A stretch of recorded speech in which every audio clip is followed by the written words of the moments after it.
But Dad, isn't it time for illegal ham in the face? But bro, where's the banjo?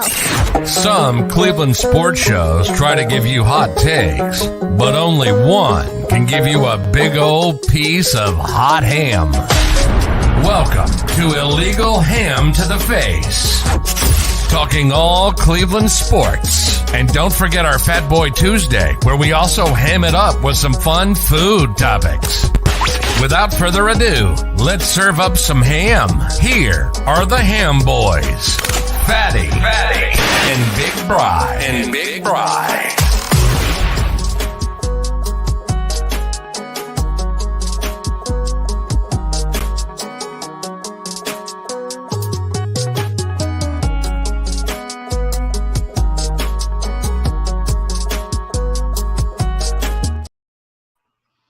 What is going on, everybody? I am that fat guy, Jared Fatty Bates, and welcome to another episode of Illegal Ham to the Face. I am always here with Big Bry. What's going on, big fella? Hey, man. How you doing? I'm doing good, buddy. Kind of a little stressful right before the show. Just trying to get stuff settled in. I didn't help with that. I'm sorry. You're all right. And I got my neighbor calling me again. That's just going to have to go to voicemail. Hasn't he seen your State Farm shirt? No, he has not seen my State Farm shirt. You got to pull that out again. I know. Like a good neighbor, stay over there. Right. I can't do that to him. He's 90. What is he, 96? Well, and all he's calling you. You might want to take that phone call. No. He wants me to spray the weeds in his driveway tomorrow, which is no big deal. It's just the perfect timing that he does like to call, because it's always when either A, I'm right in the middle of something, or something's going on. So it's nothing like it's bad. It's just like I was trying to get dinner ready. I had stuff in the microwave. I had stuff on a plate. I'm trying to do stuff, and then boom, here's the phone ringing. It's like, yeah. I think we should have him on the show next week, maybe. Is he a Browns fan? He's a Browns fan. He is a San Francisco Giants fan. Okay. And then I don't know what he is for basketball. But We'll figure it out later. All right. Let's get our show started here, big fella. Let's go with some shout-outs this week. Brad, do you have any shout-outs this week? I just got my Joe Thomas jersey on. I'll shout out Joe Thomas. It's a big day. It's been a long time coming. We've kind of known for years now that he was going into the Hall of Fame, but the week is finally here. So yeah, he deserves a big shout out from all Cleveland fans. Yes, he does. We will. I believe next week we'll get into a little bit of Joe Thomas memories. I do have trivia for you today, which is a Joe Thomas trivia, Brian. So we'll get that here a little bit later. Shout outs for me this week. We got a shout out to Wooden Nickel last week. What a great little gym we found out there, Bri. I mean, the food was amazing. The atmosphere was amazing, and you can't beat that little place. I mean, it was perfect. And that's kind of like the bars that you and I both kind of like, is just like little bar, great food, TVs everywhere. They had golden tea. I believe they had Silver Strike too. I saw it over in the corner. But just a nice little bar with some great food, man. And can't beat that. Can't beat it. Mm-hmm. Yeah, hidden gem, I thought. I mean, from the inside, how the inside was looking, to all the TVs all over the place. And, yeah, like you said, the food was excellent. Yeah, it was spot. How was your burger, by the way? You got the Western burger. Oh, it was great. It was fantastic. I was going to say, that thing looked absolutely amazing. Great meat to bun ratio, tremendous bun. You know me, anybody can have a decent piece of meat, but if you just put it on a piece of Wonder Bread or a 99-cent bag of buns that you pick up from Aldi, it's kind of ruins it. But yeah, the bun was really good. Onion rings, very crispy, good stuff. Yeah, it was definitely good. And I got their buffalo wings with some ranch and some celery. And Brian, I told you, doing my wing connoisseur throughout the land here, it was actually kind of nice getting some, a different spot and trying their wings. Brian, their wings are right up there, and you can't beat the deal they had on those wings. So on Wednesday, you get a dozen wings for $12, and on Monday nights, you get a dozen wings for $10. Now, the only downfall is they're not open on Sundays, but please go out and go watch some Monday night football, Thursday night football there, Big Ten games on Saturday. I mean, they got specials all through the week. I mean, they even got like a $12 8-ounce steak with a baked potato and broccoli that you can't pass up. I mean, all the food there was fresh, out on time. The waitresses were amazing to us. The place was completely packed when we got there. I wasn't expecting that. I mean, it was elbow to elbow packed, as you can tell from our video with the guys sitting behind us. But man, what a great time there. And I can't thank them enough. I put out on our Facebook page a thank you to all the places that we've actually been to, Bri, and just the list of them between rookies and Rassels and all of them that we've been to. Just a shout out, anybody that wants to go to our Legal Ham to the Face Facebook page. The list is there where we've been. Go check out those places. We have not found a place that has been a bad place whatsoever. Every place that we've been to has been absolutely amazing. So please go check that out. Bri, today, as we get through our show here, we're going to be doing our quarterback tier list for Mike Sando. That's what I was pulling up as we were talking. We got that today that we're going to get into. We are definitely going to get into a little bit of guards made some trades. We got the Browns Madden rankings. And, Bri, did you do your homework and get your 53-man roster? I don't know. Like I said last week, I could probably come up with like 50. I don't know. I think the final 3 spots are yet to be determined. Maybe if you look at the salaries and what everyone's making, maybe you could kind of make an educated guess that way. But I would hope that they're leaving a couple spots open to whoever proves themselves training camp and through the preseason games. Because if they have their mind made up now, I don't think that's right. Then what are these guys playing for? No. And I get that. I'm just saying it's a way too early prediction, like what we're predicting the 53 going to look like when it comes time. Because like the 2 spots I see getting battled out are right now is wide receiver and defensive tackle. For sure. Those are like the 2 major spots right now of who's going to be moving and shaking, because we got a lot of talent on both. Well, we got a lot of people. We'll see what talent comes out and see what happens there. But we'll get into that here a little bit later. Also, we're going to do Fat Boy Tuesday with some grilling, bro. We're talking grilling time. And I got our boy Casey brought up something to me that I'll bring up to you on Fat Boy Tuesday. And it kind of blew my mind because I never thought about doing this on a grill, but I might have to now. And then we are going to finish it up with our top 3 favorite items to do on the grill, Bri. So great show for you guys ahead. Let's get it started with our favorite thing that we like to do. Let's get it started with some trivia.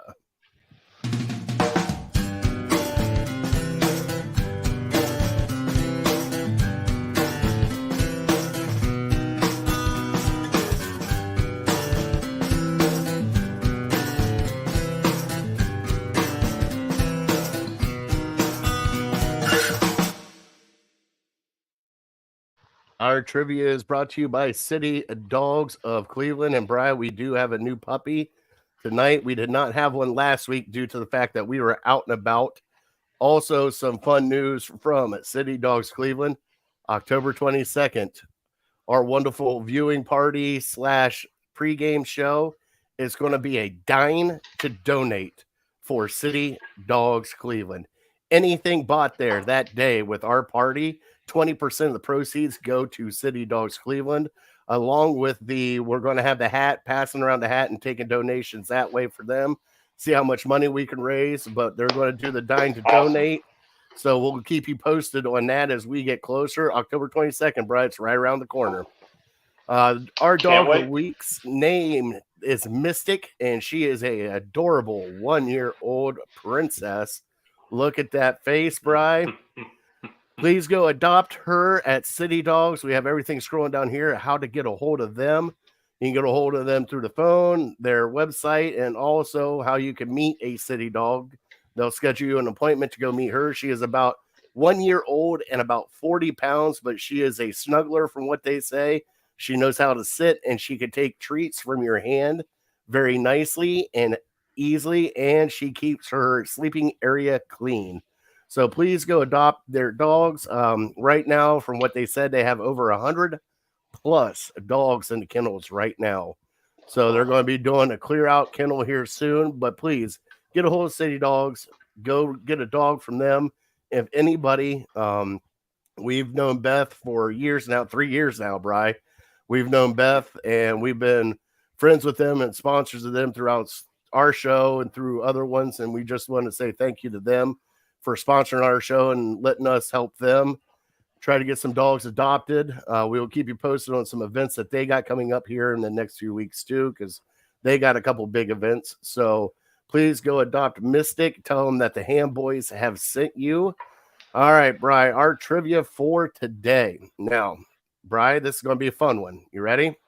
Sure. Joe Thomas played how many years in the NFL, Bri? It's like, what is it, 12? Drafted in 07. He played till maybe 10 or 11, probably. 10 or 11. All right. He had 10 Pro Bowls. He had 6 all-time All-Pros. All right. From the get-go, he was an all-time great. Now, I am going to show you why Joe Thomas should be the greatest NFL player of all time by this trivia question right here, Brian. Okay. You ready? Out of those 10 or 11 years that Joe Thomas played, how many head coaches and starting quarterbacks did Joe Thomas play for? You're going to have to give me a minute for that one. That'll take a while. I mean, just think about that, though. Filibuster, This shows you how great of a player and a person Joe Thomas is to go through all of this. All right. So how many coaches and how many starting quarterbacks did he go through, Brian? All right. We'll start jotting them down here. All right. And as you're jotting them down, we will transfer over to our fun Cleveland headlines.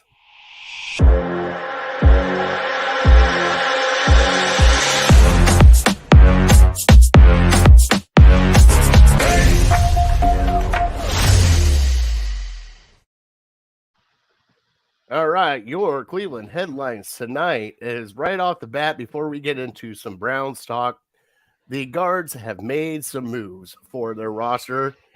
Trade deadline is done. I don't know if they made any from 6 o'clock on. I have not checked Twitter or anything yet. Did they? They traded Josh Bell. Where did he go? God, yes. Where did they trade him to? Oh, shoot. I forget now. Hold on. Miami, maybe? You keep talking. I'll keep looking it up. So far, they have traded Aaron Savali, Ahmed Rosario, and now Josh Bell. So, out of those, everybody is saying, not Josh Naylor, not our favorite guy on this show. Not that guy. That might be because, let's see here. Marlins acquired Josh Bell, received Kheel Watson, and release John Shakira. Who is Kheel Watson? So he's like a 2021 first-round pick. He's a shortstop, I believe. Like, we don't have enough of those. All right. Well, I mean, to me, if you're an infielder, you're an infielder. If you're an outfielder, you're an outfielder. You can kind of play short. You can play third. You can play second, or any of the outfield spots, I would think. But he's young enough, so. But he's a young kid. I don't know exactly if we got him out of high school or if we got him out of college. So I don't know how young he is, but yeah, I mean, just to get that anchor out of here, what we've been hearing about for the last couple of days is how he's absolutely opting in for next year, because why would he want to give up exactly $16 million guaranteed and he's not doing anything? So and it helps out. And all those people that are starting to clamor, well, he's starting to hit the baseball now. Well, he should have started doing it back in April and May instead of waiting all the way till August to start hitting the ball. He's just been, he hasn't played the field. Josh Naylor's pretty much taken over first base. He's just been a DH, and honestly, not a DH we needed. Also, Aaron Savali got dealt, Bry. I'm sad to see him go because he was pitching some of his best games, but the person that they are getting back, right now is in AAA. He's a little bit banged up, but they're saying he should be ready here in a little bit. But I guess he is a thumper of a first baseman. So we'll see what we get from him. We trade him to Tampa. And then also Ahmed Rosario. We got Noah Syndergaard for him, who actually started pitching a gym last night until he got hit with a baseball right in the calf. So we made some moves. Everybody is talking about the Guardians punting on the season. I don't think they're punting. I think they're pivoting and trying to figure out what is going on and where this team is. And I think what they are doing, Brian, is taking a sidestep and going, we're not going to win the World Series. If we win the division, that's great. If not, we're okay with that. But right now, we're going to get set up for next year. And that's pretty much what they did. Yeah, it feels kind of a lot like the Browns season last year. You go in with high hopes and you don't really come through on what your expectations were, but you're not terrible enough to where you just blow everything up. But at the same time, you're starting to look towards next year and hoping that you can get yourself in position. And let's be honest, sometimes, injuries happen. It's just not your year. It sucks to say as a fan, but you look at all the pitching injuries we've had and all the bad luck we've had, and at some point you gotta. I mean, I don't think they're waving the white flag, the white towel, or anything like that, but it's just what more can they do? I was hoping that they weren't going to mortgage the future to try to go all in for this year or anything like that. I wish they would have maybe stood pat a little more. I'm maybe not as high on this guy that they traded Savale for. He's batting 238 in AAA. I mean, if you bat 238 in the major leagues, I'm not very excited to get you, but you're not even at the majors and you're doing that. And I understand he's banged up. And I honestly don't know baseball enough to say, oh, yeah, he's hitting 238, but he's got this, he's got that, he's got this, and he's prospect. Okay, you tell me that, that's fine. I'm just more of a guy who looks at the numbers and I say, he's 23 years old.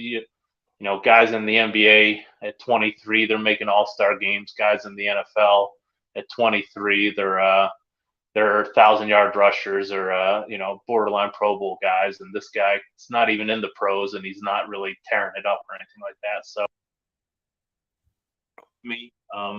I've kind of always been a guy that like Savale, kind of like Brian Shaw. I thought sometimes you just get a bad rap because so many great pitchers around him. So, but he's been hot. He's our best pitcher right now. I don't think you can deny that.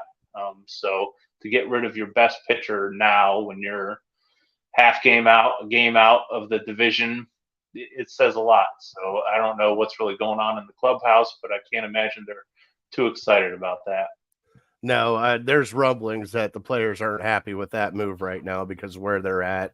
And Brian, I get why they're unhappy and everything else, but also you got to factor in what this team is right now. And they haven't shown if they're a contender or if they're a loser.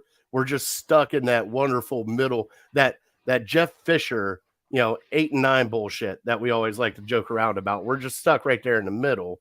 And it's not like they're contending for a World Series this year. We've already discussed it. Unless some miracle happens and everything comes together in like September and it's just a magical run, I don't see it. But if it happens, it happens.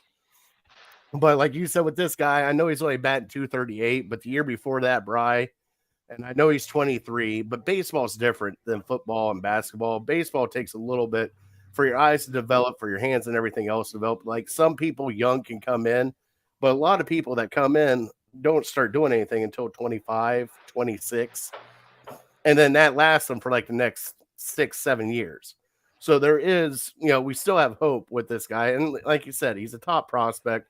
We'll see what happens. I was hoping for a major league ready bat that we needed for like now, but I guess we'll wait and see what this guy turns into that. And it looks like next year is going to be that year. So we'll see what's going on. I mean, do you still have hopes that they can come back in the division and take the division? Yeah, I mean, I wouldn't count them out by all means. The Twins just are not a very good baseball team either, and I don't see anybody running away with the Central. And if anything, maybe in a messed up way, you could even convince me that this is good for the Guardians because this takes all the pressure off them. This is saying we're more concerned about next year than this year. And almost in a way reminds me of a Major League, where the management wasn't behind the team and the team just said, well, screw the management. They don't believe in us. We're just going to have to believe in ourselves, and we're going to have to go out and win the whole damn thing. And so maybe it galvanizes them that way. I don't know, but at some point you just run out of talent, and I don't think they're there. I think they can win the division, but I think honestly, part of me thinks that the front office, maybe in the back of their head or in dark spaces they don't want to talk about, they kind of hope that they just fall by the wayside and don't make much of a run, because as we get into September, they're going to have to start making decisions on McKenzie and Bieber. And do we bring those guys back? They might be in a position to where they could help us in the postseason, but we might also be jeopardizing their future a little bit or their trade value for the offseason. So we would rather us just be out of it. And then we could just say, well, no point in bringing them back. Let's just put them on ice till next year. So, there's no great real reason like, hey, just go in, take the division and make a playoff run. But where this team is right now, it's just, I don't know. I'm ready for football season. Man. Yeah, I'm ready. This could be the last we talk about the Guardians. Who knows? They might make a run. They might not, but certainly the front office hasn't put them in a position to make a strong push. Now, before we move forward into the Browns, did you hear the Tito Francona pretty much press afterwards with Zach Meisel? Got a little chippy there at the end. Zach Meisel asked him from The Athletic, why Miles Straw was in the lineup there towards the end, because it always seems like, and the guy hasn't had a home run in 2 years.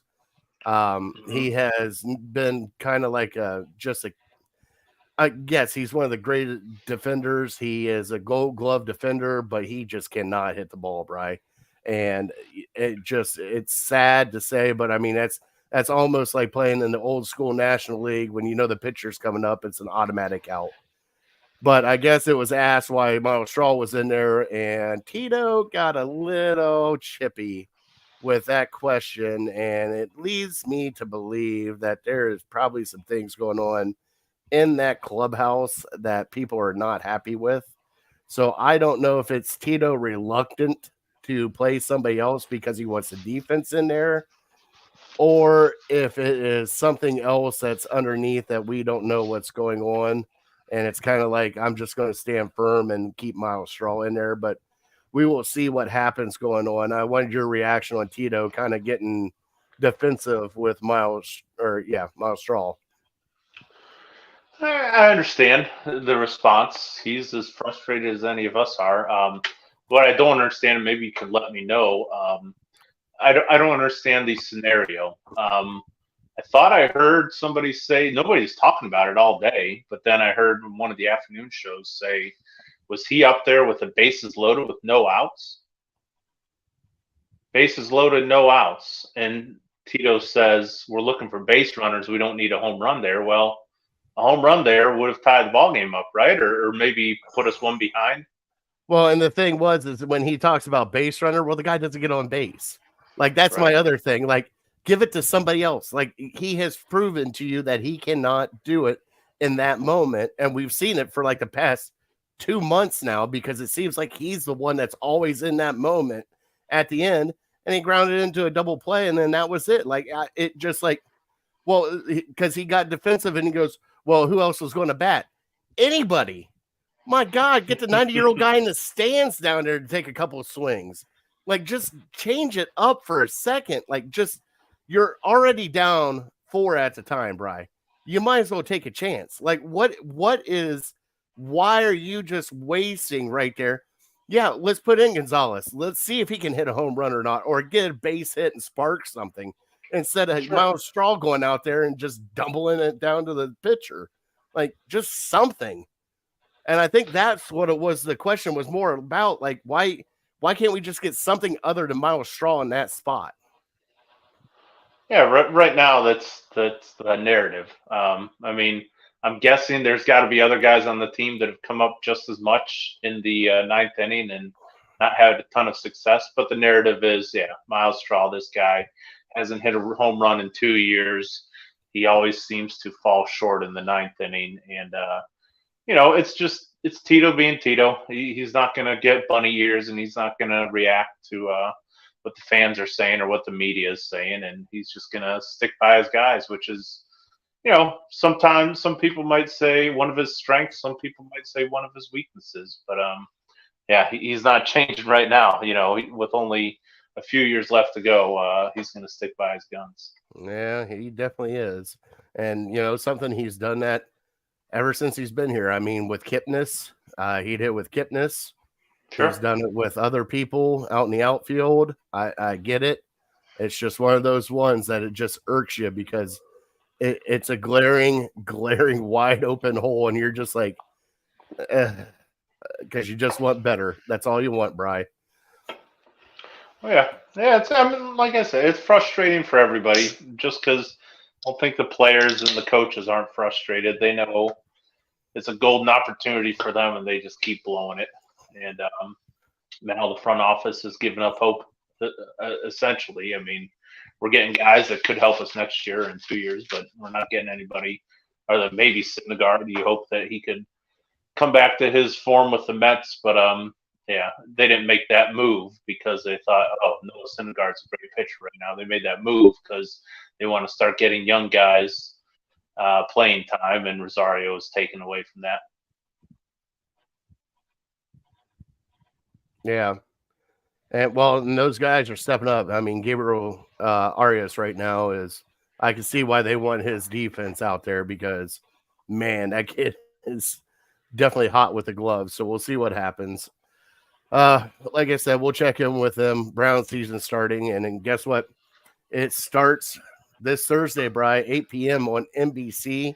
We got the Hall of Fame game, Browns versus Jets. It was announced today that Kellen Mond will be starting. We will not see any backups. We'll see backups and third stringers. Pretty much no starters. So buckle up, boys. It's about to be some crappy football out there being played. But what do you expect for the Hall of Fame game? It is what it is. Bri, what are you actually looking forward to seeing during the Hall of Fame game? It's not much because I'm excited to see football again. I'm excited to see the brown and orange jerseys out on the field. I'm excited to see them flying around. I'm excited to see all the guys on the sidelines. It's basically a home game for us being down in Canton. It's football. As far as like the nitty gritty football stuff goes, and what am I looking for from these players? I don't know. I mean, hopefully the quarterbacks do decent. Our fourth stringer, what's his name? Thompson Robinson or Robinson Thompson. I'm still learning these guys' names. He's a Chip Kelly boy. I don't know what his name is yet. We'll find out. DTR, I guess Thompson Robinson. So hopefully we see something from him because I think he's the guy that they are grooming to be your backup quarterback, maybe as early as next year and going forward. Especially if he can just be a solid, decent backup. We got him under a rookie contract for a while, so he'll be cheap. I like Josh Dobbs. I'm just not totally sold on him as a player. I think he's maybe average to slightly below average as a backup in the league right now. He didn't do anything in Tennessee to really excite me. So if somebody else could really play well, like I said, I don't think it's going to be this year, but certainly Mond and definitely DTR has the opportunity because he's a draft pick. So they're really hoping that he comes through. Outside of that, I honestly like even guys like Ford. I don't know if Ford's going to play much. He's your backup running back. He's really all you got. I think the running back position, if we talk about the 53-man roster, I think that's another position that's kind of wide open other than those top two guys. I don't know if Felton's making the team for sure, but there's opportunities there. But just a lot of these guys, you're just not going to really know who they are. Ika, all the rookies they drafted, we know their names at least. So I'm hoping they play, but they might not even play either. So my expectations are pretty low. If I can see a couple guys, a couple names that I recognize, if they make a play or two, I'll be excited. Now, and I'm going to put this out there for everybody watching this game. Do not watch it as a team aspect. At this point in time, especially with this game, you got to watch the individual and what they're doing. And for me, I want to watch the offensive line, especially when I watch the tackles, depending on what two tackles come out, especially get some time. I want to see how they work. Hopefully, DeJuan Jones gets a little bit of playing time. I'd love to see that. Also, like you said, running backs, I don't care. There's a few on the back end, wide receivers I want to see. I want to see what Schwartz can do because I have a feeling he'll be out there. I have a feeling that a few people, Jalen Darden might be out there. I have a few other ones that might be out there. And also, I want to see the depth of defensive tackle. I want to see what we got going on here. We know what top guys that we got with Tomlinson, Jordan Elliott, and then, Hurst, who they picked up. But I want to see Togi. I want to see those guys come in if they can. And then last but not least, you got to check out the linebackers. This is where the linebackers kind of shine because they're playing a vanilla kind of defense.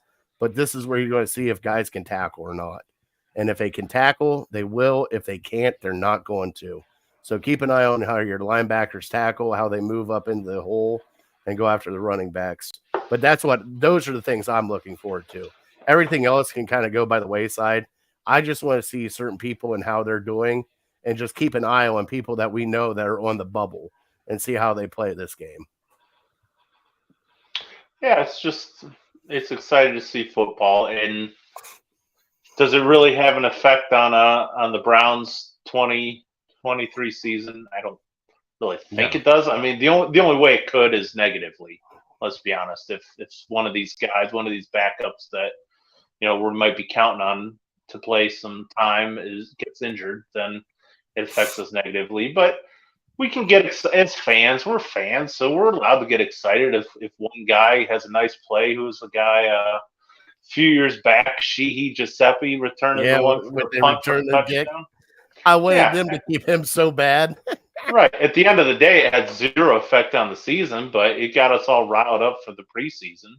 So, I'm just excited to see the Browns out on the field.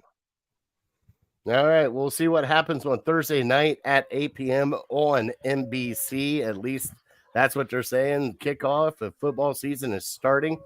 What's the over? Watson is not playing. So Justin asked, what's the over-under on how many snaps Watson has? He is not playing whatsoever. They are I'd hammer the under.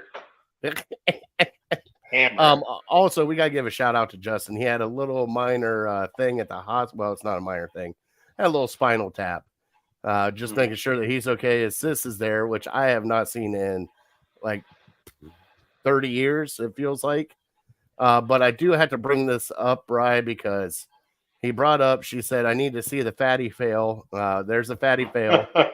And then Bri, here it is. And there's the Bri fail. So we got the Bri fail and the fatty fail back in mix. So we got that going on. Those will probably be making an appearance very soon, especially during this football season, Bri. We're going to get into now Mike Sando's quarterback tier list. And Bri, the reason why we bring this up is it's been hammered on and off, and it is not just his opinion. This is executives around the league. This is coaches. He polls kind of everybody to see where this tier list is, Bri. And right now, I mean, I got the Athletic pulled up. I don't want to put it on our screen because I don't know about the copyright and all that stuff. But right now, tier one for his quarterback, tier one can carry his team each week. The team wins because of him. He expertly handles pure passing situations and has no real holes in his game. And right off the bat, Patrick Mahomes is number one, Bri.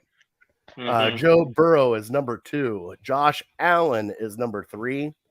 Aaron Rodgers is number four. And there is a number five. Justin Herbert is number five. Now, how do you feel about the top list? Like when you and I did ours, we maybe have 4, but I believe there's only, honestly, the way I see it, there's holes in everybody's game, but I believe watching Joe Burrow and watching Patrick Mahomes, I believe they're on a different level. And then you have Josh Allen and everybody else afterwards. But I mean, how do you feel about Rodgers and Herbert being on this list with those guys? Yeah, I'm fine with Rodgers. Maybe question Herbert a little bit.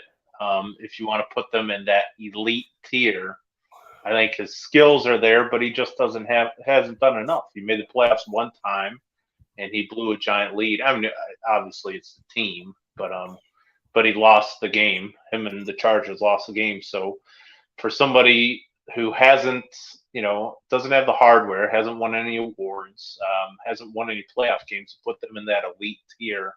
I think maybe that's a little quick and just projecting a bit. So fine with Rodgers there, even though he didn't have a great year last year.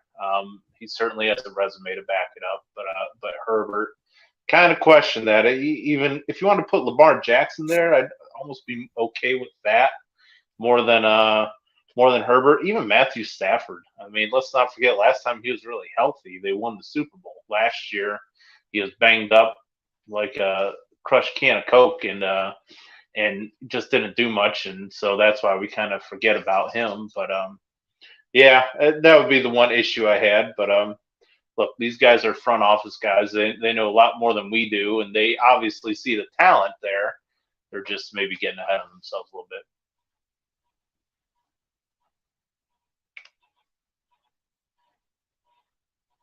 And there's a fatty fail. Let me unmute my mic. I thought you froze. No, Rodgers is old. He may be top 10, but not top 5. I got a little problem with Rodgers being up there now. Like, if you had told me 2 years ago, I would have said, yeah, Rodgers should be up there. But right now, Rodgers got to prove it now. After his last year with Green Bay, it just, yeah. And Herbert, I love Herbert, but Herbert shouldn't be up there in the elite. I wouldn't even put Lamar up there in the elite because Lamar, I wouldn't either. No. Like I said, there's 2, possibly 3 that I would put up there. And I still got to see more from Jalen Hurts, but I mean, Jalen Hurts did well for his. So we'll see what happens. Let's go into tier 2, Bri. Tier 2 is a quarterback that carries his team sometimes, but not consistently, can handle pure passing situations in doses, and or possesses other dimensions that are special enough to evaluate him above tier 3. He has a hole or 2 in his game. And number 6 is Jalen Hurts. 7 is Lamar. 8 is Trevor Lawrence. 9 is Dak Prescott. 10 is Matthew Stafford. 11, Deshaun Watson. And 12, Kirk Cousins. All right, so we got Deshaun at 11, and this is from people. And they did expand on Deshaun. Said only Russell Wilson, Baker Mayfield, Matt Stafford, and Derek Carr suffered greater year-over-year drop suffered in an average tier. Somebody said, a defensive coach said, I'll tell you what, when we played them, it was bad. It was real shaky.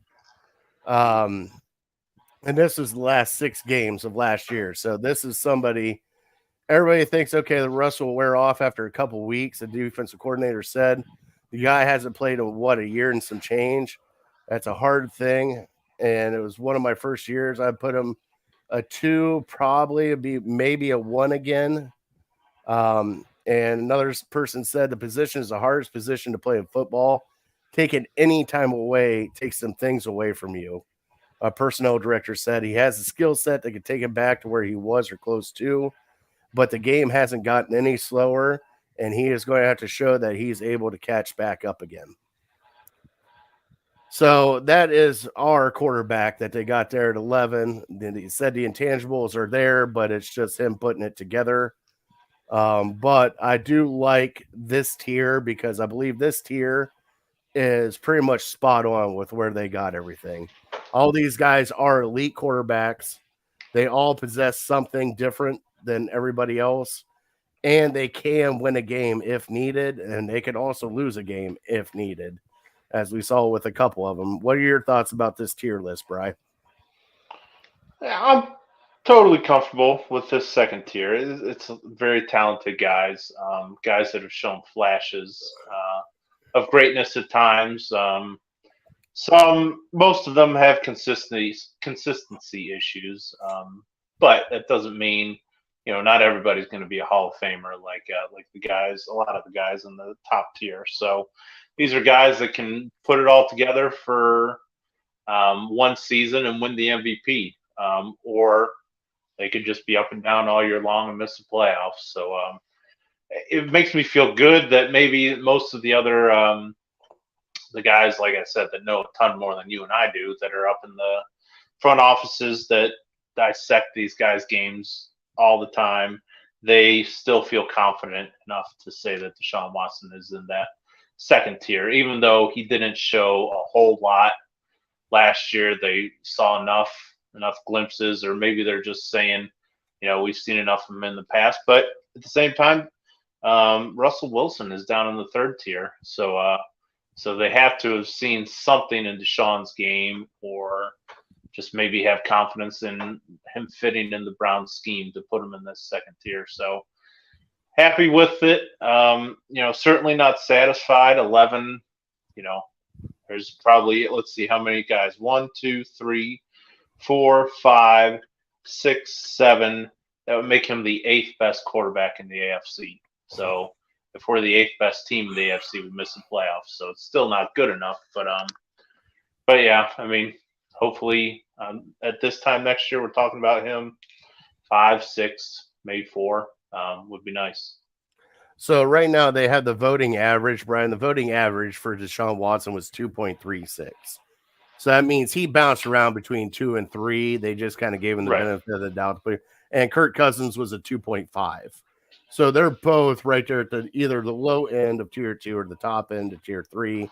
Now, tier 3, you said, has got some names in there that we all love. Kyler Murray tops it off at 13. And then you got Derek Carr, Jared Goff, Russell Wilson, Tua Tagovailoa. Did I pronounce that right? You got it.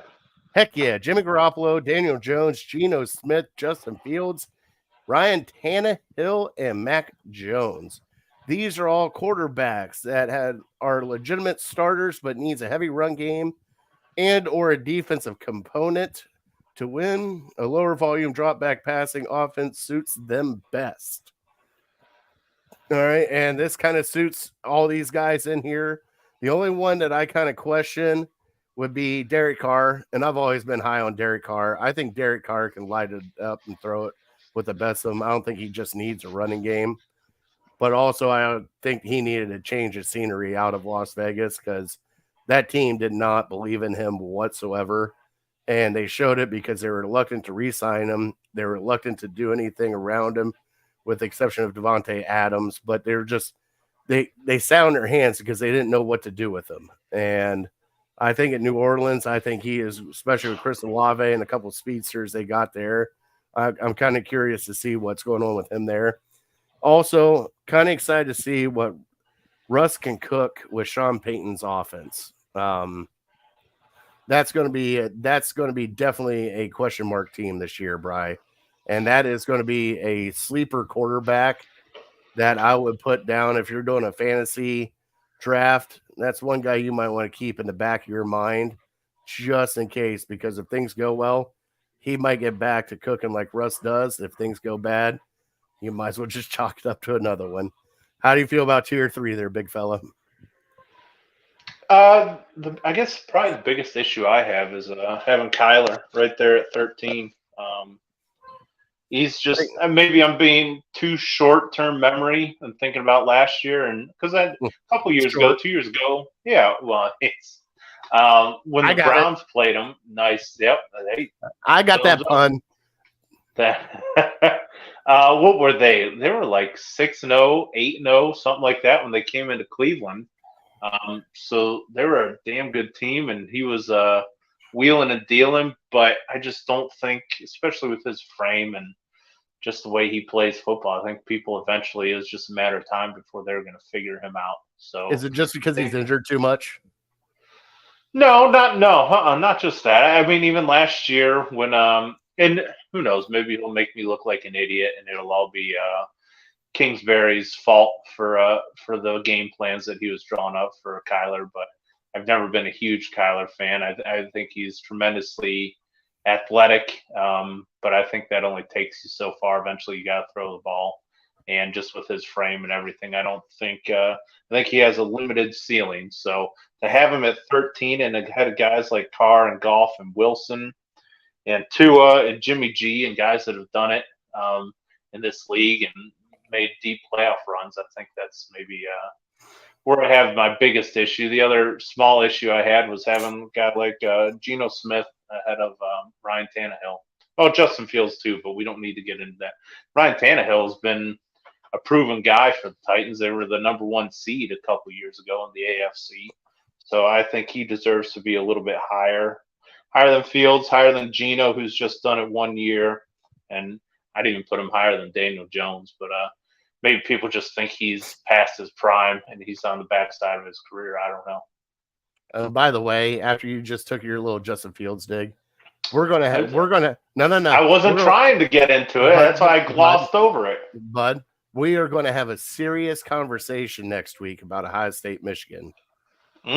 There's been some news that came out, and we are going to get into it next week because you and I got to have a discussion about Ohio State, Michigan and see where we fall in this whole rivalry and what they're doing with that game. Because, rumblings with no conferences, none of that stuff, and everybody playing each other, it's going to be a little different. But we'll talk about that next week, Bri. Last but not least, Tier 4 quarterbacks, Bri. These are unproven players, not enough information for voters to classify, or a veteran who ideally will not start 17 games. And starting off, that one is number 24, Brock Purdy. Got our boy, small hands, Kenny Pickett is number 25. Jordan Love, 26. Baker Mayfield, 26. They're tied. And Sam Howell, Desmond Ridder, and Gardner Minshew. And they have Gardner Minshew starting for the Colts. Shut up. That rookie is playing for the Colts. I think they just weren't ranking any of the rookies at all. So They just threw him in there.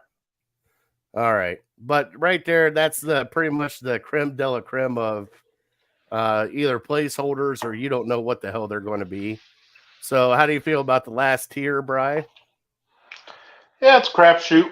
All these guys have limited.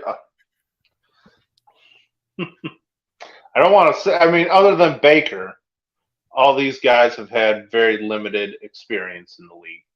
You know, if you look at their starts, Purdy, Gardner Minshew had some time in the league, brother. Well, and that's why he's last, because he's. Yeah. I mean, let's be honest. He's a career backup. We love him. We love what he does. He's probably one of the best backups in the league. But at this point, we know his role, and he's a career backup. And the reason Baker's still ahead of him is because Baker has a legitimate chance of being a starter this year. And who knows, maybe he could turn it around. And like you said before, Minshew's. They're starting the rookie Richardson, and Minshew's going to be the backup. But for the most part, most of these guys have less than one season of experience, less than 16 games starting. The only one that has close to 16 games is Pickett, other than Baker. So these guys, you don't know what you are. You're kind of taking a guess on limited sample size, and so I think that's why they ranked them the way they did. Purdy and Pickett have both had small sample size of success. They've won games at least. You know, Baker, you should probably maybe put Baker above them based on his experience, but I think people are thinking that he's trending towards a backup rather than a starter. Yep, I get you. It's just crazy. Like how far Baker's gone down. I just sit there and look at it. Like one of the GMs said here, he's just a backup. So said Mayfield is a low 3 on his way to being a backup. Offensive coach said his accuracy has suffered, takes too many risks, and seems like his emotions negatively affect the way he plays. And we knew that coming in because we knew as soon as he would get down in dumps. So we'll see what happens with that. I mean, the tier list, I like it. There's only been a couple things that I kind of like, but other than that, I mean, it's almost spot on where everybody kind of is at. I mean, there's a couple that you just kind of look at and like, Trevor Lawrence being up that high because of 1 year, you kind of question that one, just It's things not of his that pedigree. nature. It's just, But yeah. I mean, he was viewed as a generational quarterback coming out of college, and he's finally had, like you said, just 1 year of success, really. Yeah.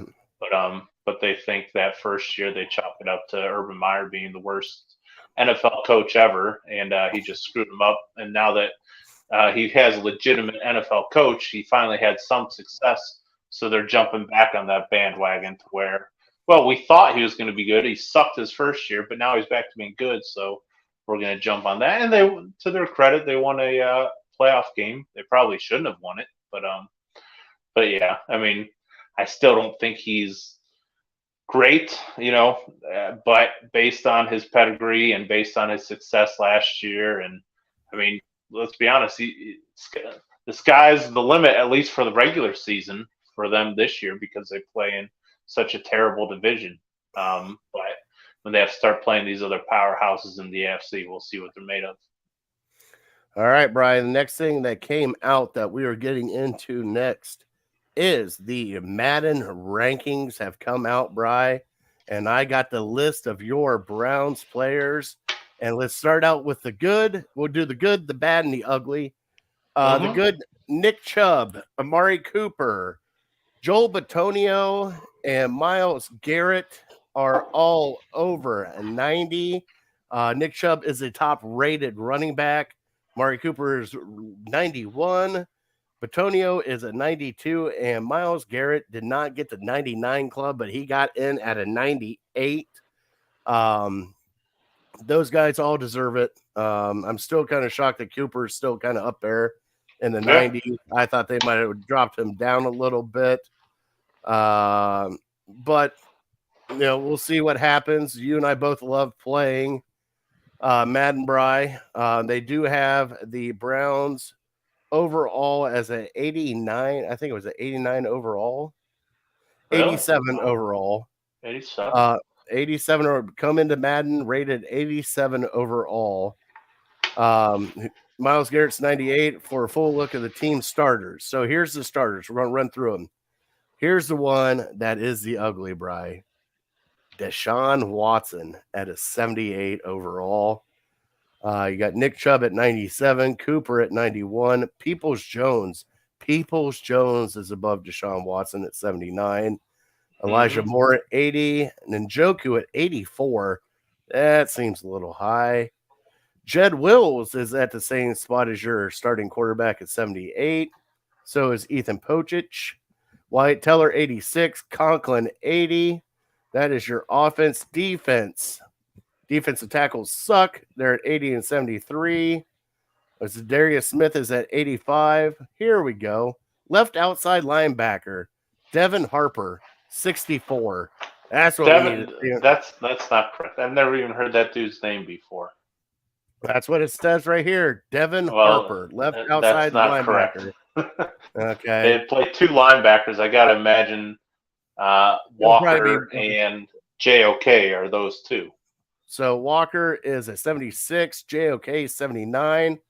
Denzel Ward comes in at an 88, Newsome at an 83, Thornhill at a 78, Delpit at a 78, Cade York at a 71, and Corey Bajorquez at 78.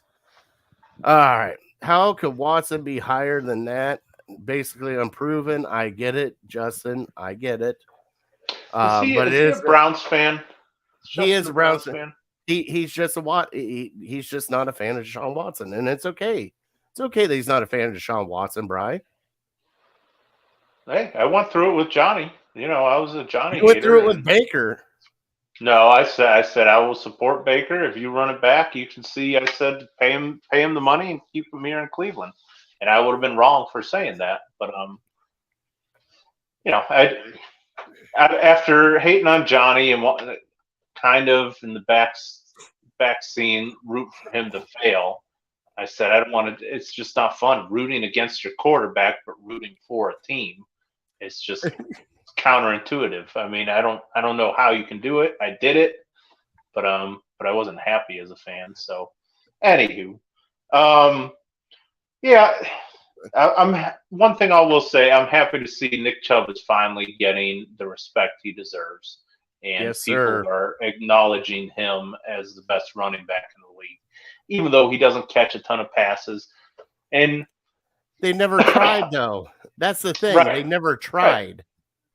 Yep, If I don't they want would to have take tried, anything away from like CMC or Alvin Kamara, because those guys are electric. Those guys are some of the best at what they do in the open field, taking a screen pass or two, like what the Steelers used to do with Le'Veon Bell. All they would do is just dump it off to him, and he would catch it, and nobody would be around him, and he'd run for another 5 or 10 yards or something. We could easily do that with Nick Chubb. We just, for whatever reason, we haven't tried to do that. We don't utilize him in that way. And I think it's just a product of what the offense is. So, yeah, don't tell me that a guy who catches 100 balls because he catches 80 dump offs is the best running back in the league. Use your eyes and watch what happens when you hand him the ball. well, and the other thing is, Bryce, we've had Kareem Hunt, who is shifty out of the backfield. I think what it is because he's not super shifty, because he's a one step and cut guy, and then he's gone. He's not, dancing around. He's not doing any of that. But look at Le'Veon Bell. Le'Veon Bell was that way too. He was a big running back that if you do a little swing pass and get him one-on-one with, dare say, a quarterback or a safety, he's going to win that battle. I mean, he's going to run right through him, Bri.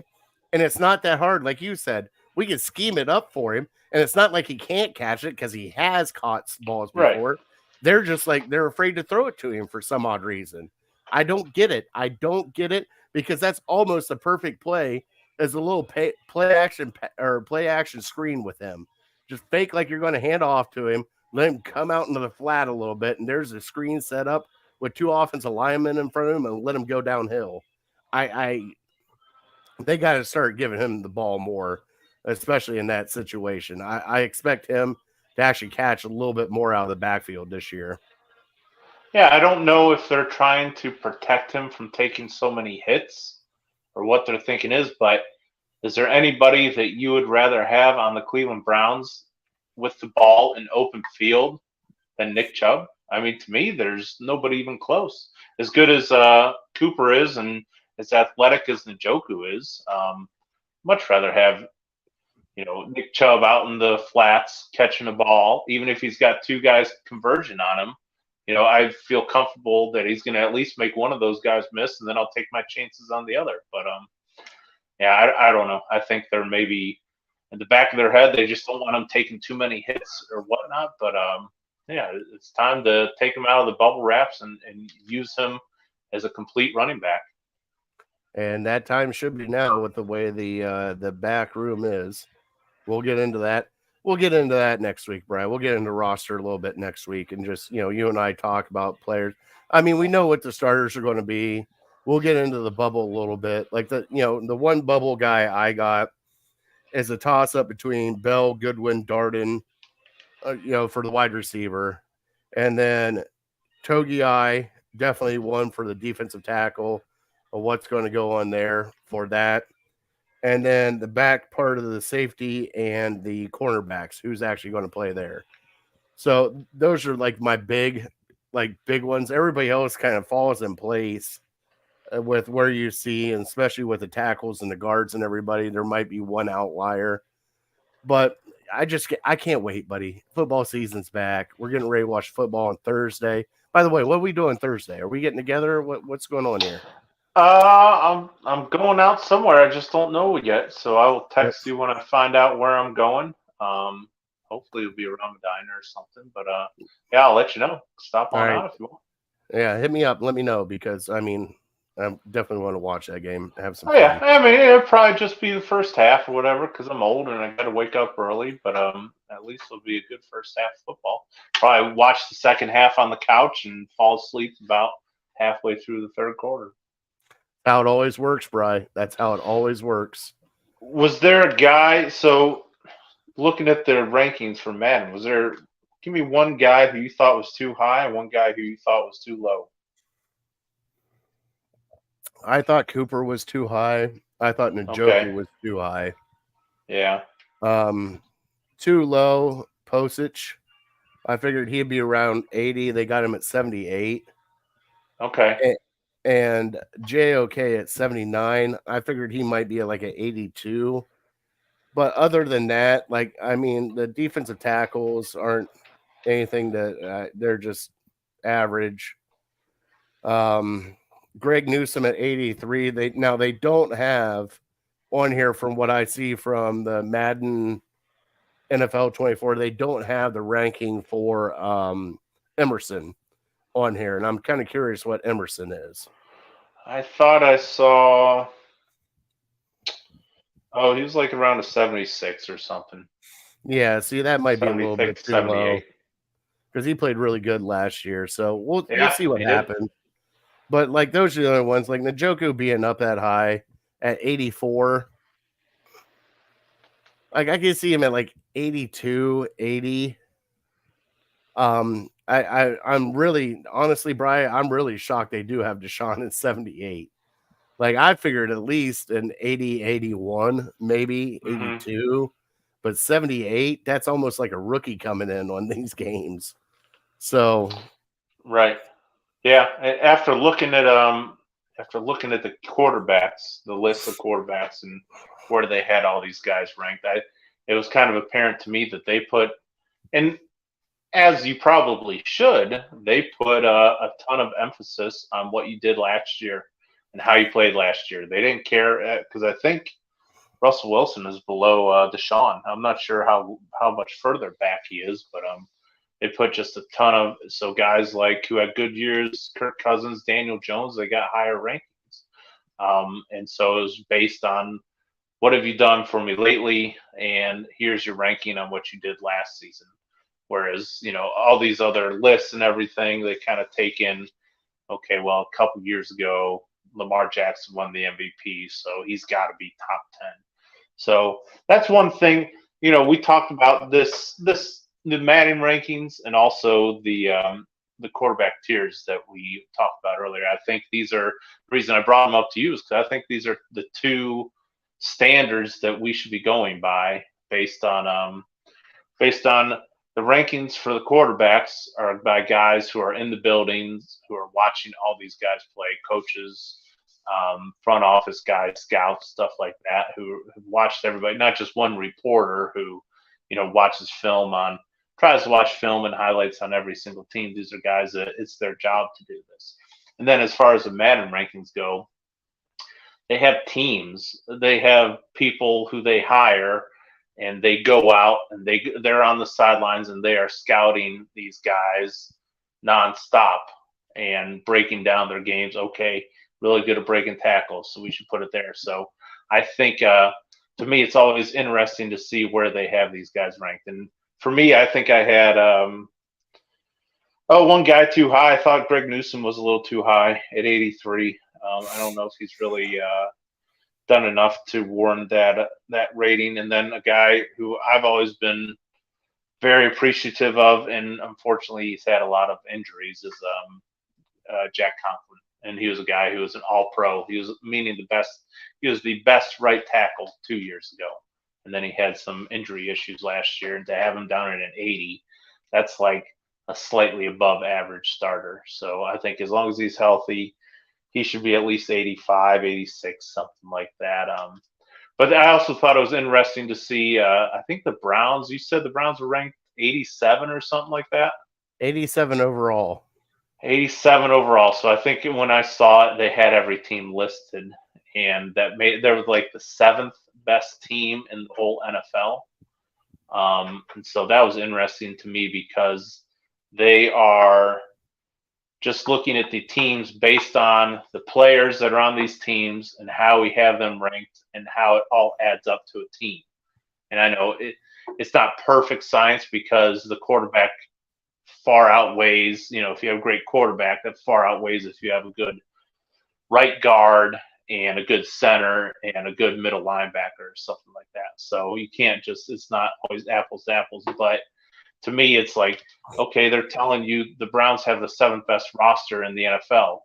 Well, you go to NFL.com or ESPN.com, and where do they have the Browns ranked? The power rankings. They have them down 16 to 20 or something like that. And so that's because they have a bias. They have a bias against Deshaun Watson. They have a bias against Cleveland.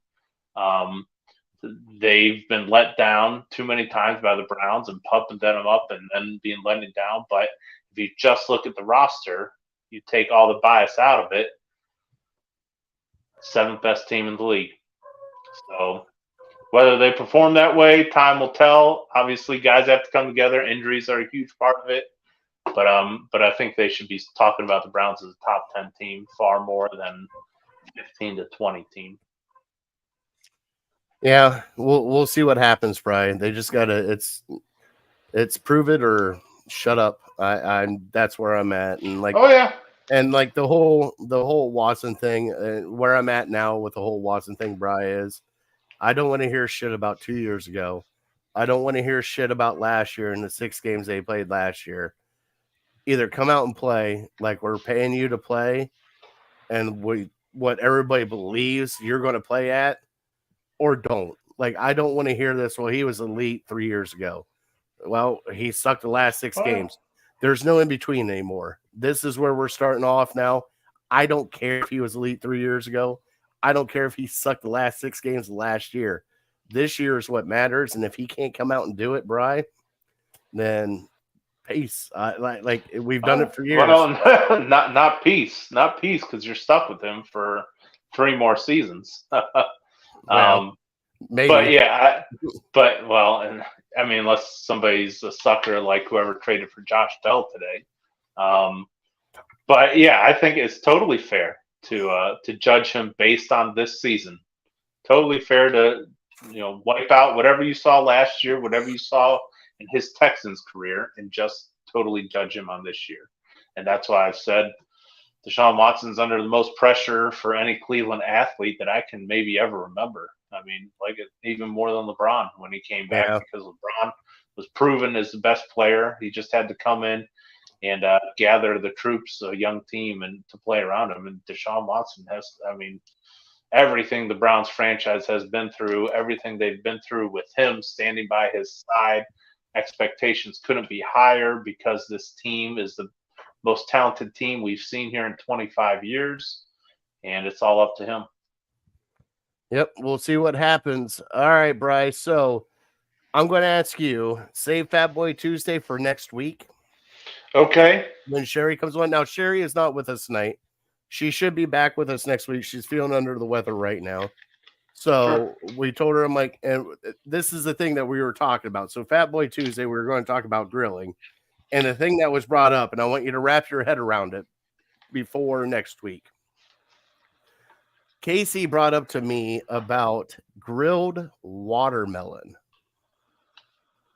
Now, Bri, I've done grilled peaches before, and I've done grilled pineapple before. But yeah. I've never, ever thought about grilling a watermelon.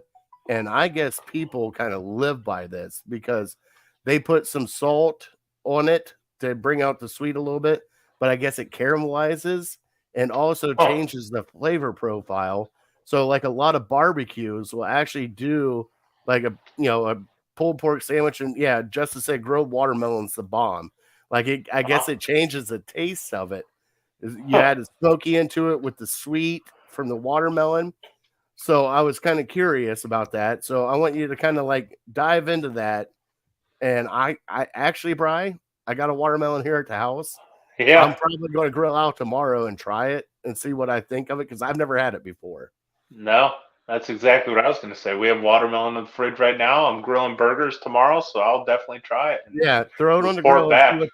Because what they say is you just throw it on there, get a little char on it, get some of the flavor from the grill and everything else, baste it with some honey, and serve it with some feta cheese, Justin said. Basting it with honey and serve it. Okay. All right. I don't know if I got feta, but I got honey. Yeah, I mean, but just try it. I mean, I because he brought that up, and I was like, whoa, I have like, and I was thinking like when I was thinking about grilling, I was thinking like corn on the cob. I was thinking like potatoes, Right. vegetables, fish, whatever you could grill. But when he threw out watermelon to me, it floored me a little bit. So it's a new one for me, Brad. We're going to have to try it, and I'll try a grilled watermelon. Sure.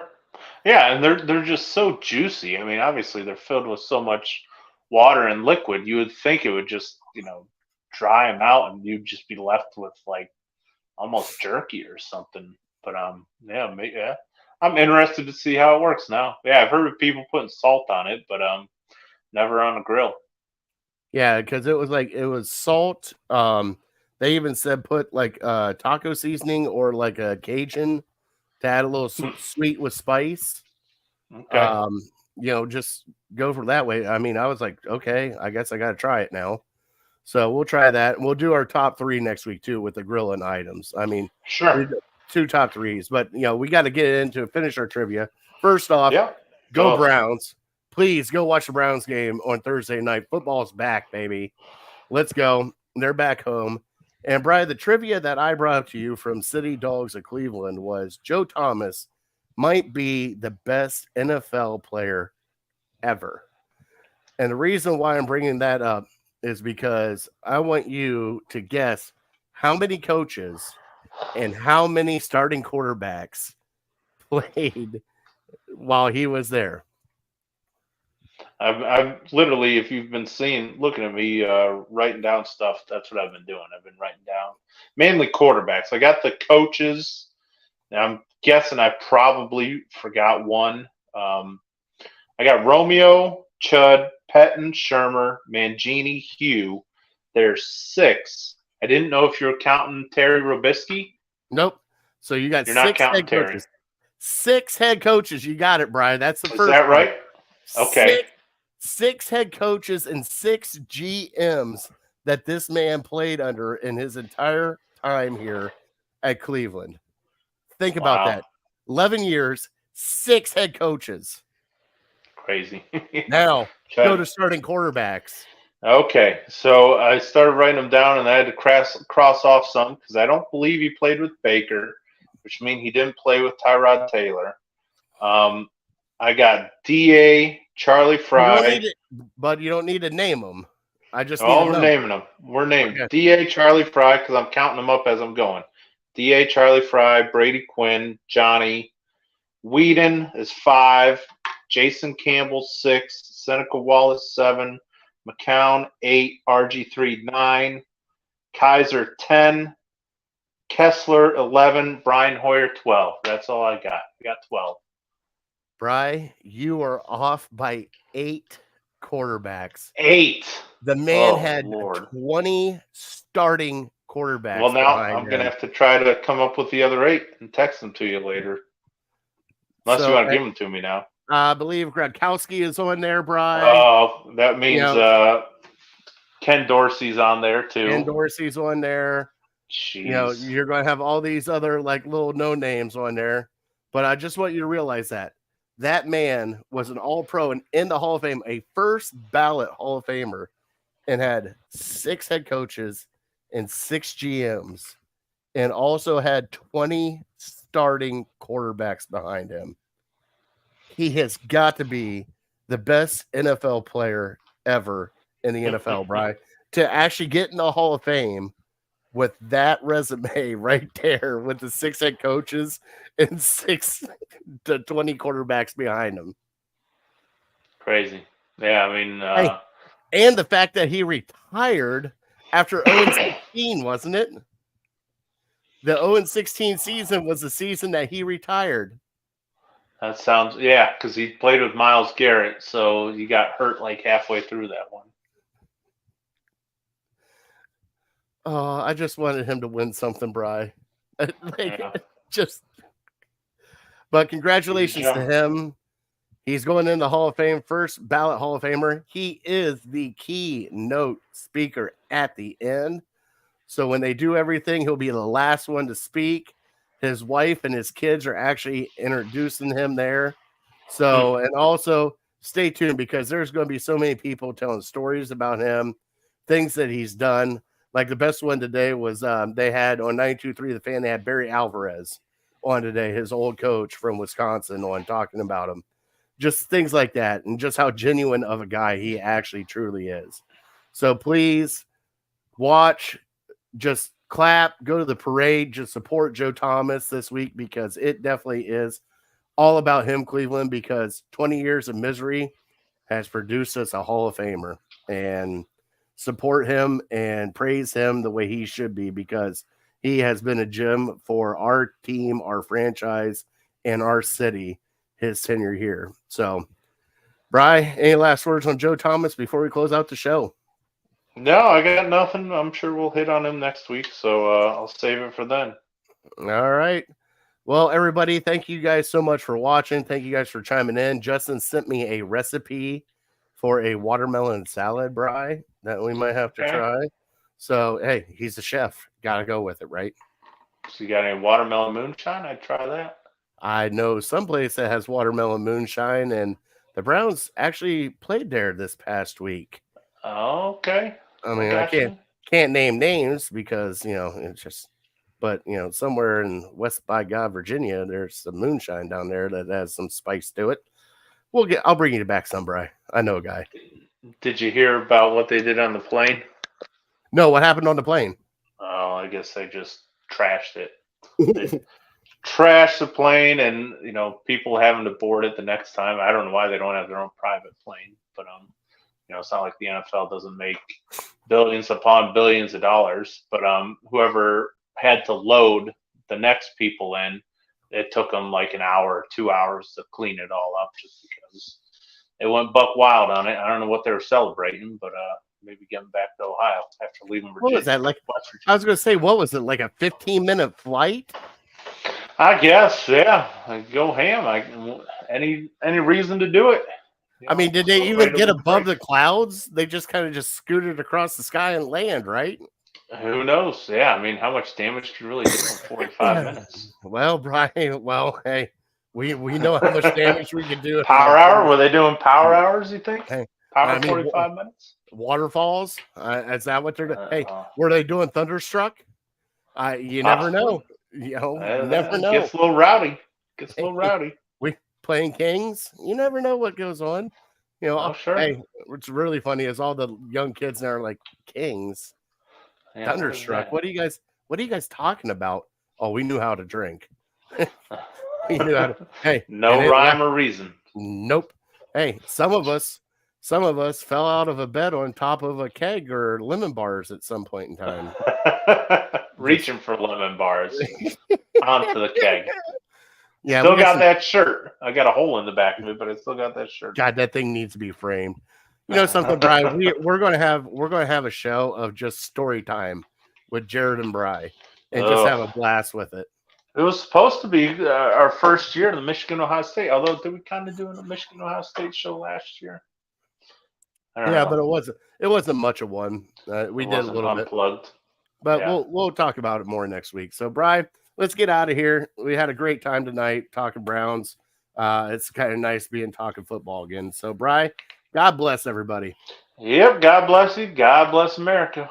We want to thank our troops, our first responders, for everything you do. We also want to thank Harold Kheel and Lake Erie APA, along with City Dogs Cleveland. Hey, October 22nd, mark in your calendars. We'll be seeing you soon. It's coming up quick. Join us at Melt Bar and Grilled in Independence for a pregame show / viewing party to benefit City Dogs of Cleveland, dying to donate. That's all getting taken care of now. And with that being said, we are definitely uncorked, unloaded. We're out. See ya.